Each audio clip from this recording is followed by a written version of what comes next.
सुबह का नर्म रोशनी भरा जंगल, सब जानवर चैन से रह रहे हैं। आज कुछ खास होने वाला है।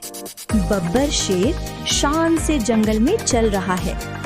जानवर खुशी खुशी खेल रहे हैं, जंगल में हंसी गूंज रही है। सब कुछ बहुत प्यारा लग रहा है। अचानक सब जानवर कमजोर और बेजान दिखने लगे। सबके चेहरों पर उदासी छा गई। सब जानवर बाबर खान के पास जमा हो गए कि वो उनके दुख का हल बताएं।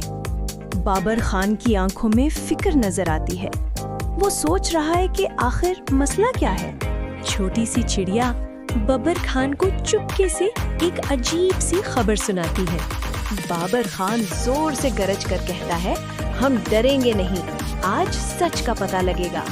सब जानवर बब्बर खान के पीछे चल पड़े। जंगल का रास्ता लंबा था मगर हिम्मत बुलंद थी। एक रोशन अजीबो-गरीब गार सामने आती है। दीवारों पर पुराने निशान चमक रहे हैं। जानवर हैरान होकर दीवारों को देखते हैं। उन्हें ये सब समझ नहीं आ रहा। ज़हीन लोमड़ी को बुलाया जाता है। सबको उम्मीद है कि वो कोई रास्ता बताएगी। लोमड़ी दीवार पर हाथ फेरकर निशान समझने की कोशिश करती है। लोमड़ी कहती है, ये पत्थर जादू रखता है, मगर सिर्फ नेक जानवर ही इसे जगा सकता है। पत्थर के अंदर अच्छी और बुरी ताकत दिखाई देती है। सबकी सांसें रुक जाती हैं। सब जानवर एक लंबे लाइन में खड़े हो गए, अपनी बारी का इंतजार करते हुए। लोमड़ी शर्मिंदगी से कहती है, मैंने एक मुर्गी को धोखा दिया था, मैं नेक नहीं। हिरन कहती है, शादी से पहले मैं किसी और को चाहती थी, मैंने अपने शौहर को नहीं बताया। बंदर परेशान होकर कहता है, मैं भी गलतियों से पाक नहीं, मैं भी गुनाहगार हूँ। हर जानवर ने अपनी खता बताई, किसी एक को भी नेक नहीं पाया गया। सब जानवर उदास होकर बैठ गए। उन्हें लगा अब कोई उम्मीद नहीं बची। रात का अंधेरा छा गया। जंगल में खामोशी फैल गई। बाबर खान के ख्वाब में एक रोशन बुजुर्ग आते हैं, बहुत नूरानी शख्सियत। बुजुर्ग कहते हैं, जंगल के कोने में एक असली नेक बकरी रहती है, सिर्फ वो मदद करेगी। अगले दिन सब जानवर बकरी की तलाश में इधर-उधर भागते हैं।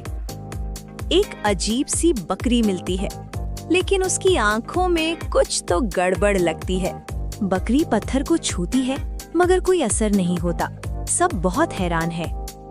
सब जानवर एक साथ होश उड़ा देने वाली आवाज में बोलते हैं, ये कैसे हो गया? जानवर एक दूसरे से पूछ रहे हैं, क्या हमसे कोई बड़ी गलती हो गई? सब दुख भरी चाल से घरों को लौट जाते हैं। दिल में बोझ सा महसूस होता है। उस रात बाबर खान को फिर वही बुजुर्ग नजर आते हैं, इस दफा ज्यादा रोशन। बुजुर्ग बताते हैं, जो बकरी मिली थी वो असली नहीं, वो तो भेड़िया था रूप बदलकर। असली बकरी एक अंधेरी घार में बंधी होती है। बेचारी की आंखों में आंसू भरे। बाबर खान गरज कर कहता है, आज जुल्म का अंजाम होगा। सब जानवर गुस्से से भेड़िए की गार की तरफ बढ़ते हैं। भेड़िया दीवार से लगकर डर से कांपता है। उसे पता है सच सामने आ गया। बाबर खान जमीन हिला देने वाली गरज में कहता है, असली बकरी कहाँ है? भेड़िया रोकर कहता है, मैंने धोखा दिया, बकरी को कैद किया था। जानवर बकरी को आजाद कर देते हैं। सबके चेहरे पर उम्मीद चमक उठती है। नेक बकरी सबके दरमियान इज्जत से लाई जाती है। वो बहुत मासूम लग रही है। बकरी पत्थर को छूती है और एकदम रोशनी का तूफान फैल जाता है। बुरी ताकत नेकी में बदलती जाती है। रोशनी हर तरफ फैलती है। तेज रोशनी सब जानवरों को ताकत और सेहत वापस कर देती है। जानवर नाचने लगते हैं। जंगल में खुशी का जश्न मनाया जाता है। सब जानवर गोल दायरे में बैठकर भेड़िए की सजा का फैसला करते हैं। जानवर गुस्से से कहते हैं, इसे सख्त से सख्त सजा देनी चाहिए। नेक बकरी आगे बढ़कर कहती है, माफ कर दो, माफी सबसे बड़ी नेक जाती है। बाबर खान सर झुकाकर कहता है, बकरी सही कहती है, माफी ही बेहतरीन रास्ता है। भेड़िया रो कर वादा करता है, मैं दोबारा कभी गलत काम नहीं करूँगा। जंगल में सुकून वापस आ जाता है। सब जानवर प्यार और अमन से रहने लगते हैं। अस्सलाम वालेकुम दोस्तों, वीडियो को लाइक करें, चैनल को सब्सक्राइब करें और शेयर जरूर करें। शुक्रिया।